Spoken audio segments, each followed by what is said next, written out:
খালের জায়গা দখল করে রাজধানীর মোহাম্মদপুরে গড়ে তোলা সাদেক অ্যাগ্রোর অবৈধ স্থাপনা উচ্ছেদ করেছে ঢাকা উত্তর সিটি কর্পোরেশন। অভিযানের তৃতীয় দিনে প্রতিষ্ঠানটির ভাড়া নেওয়া অবৈধ দোতলা স্থাপনা ভেঙে ফেলা হয়। পাশাপাশি খালের জায়গা দখল করে আশেপাশে টিন শেডের যেসব স্থাপনা ছিল সেগুলো উচ্ছেদ করা হয়েছে। ডিএনসিসি কর্মকর্তা জানান, এর মাধ্যমে রামচন্দ্রপুর খালের ২০ বিঘা জায়গা দীর্ঘদিন পর দখলমুক্ত হলো। স্থানীয় ওয়ার্ড কাউন্সিলর জানিয়েছেন, খালটির জায়গা যাতে আর কেউ দখল করতে না পারে সেজন্য প্রয়োজনীয় পদক্ষেপ নেবে তিনি। খালের উদ্ধার হওয়া জায়গায় পানি প্রবাহ নিশ্চিত করতে খনন কাজও শুরু করেছে ঢাকা উত্তর সিটি।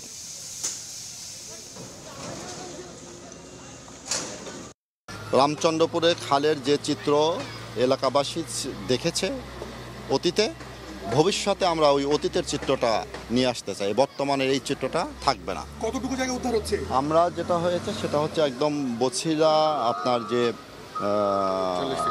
40 ফিট থেকে শুরু করে ধীরে ধীরে যেটা এসেছি আমরা পুরোটাই এটা থেকে শুরু করে ম্যাপ দিয়ে পুরোটাই আপনার বাম সাইডে গেলে দেখতে পাবেন যে খাল আছে, ওই খালের সাথে এটা কানেকশন হয়ে যাবে।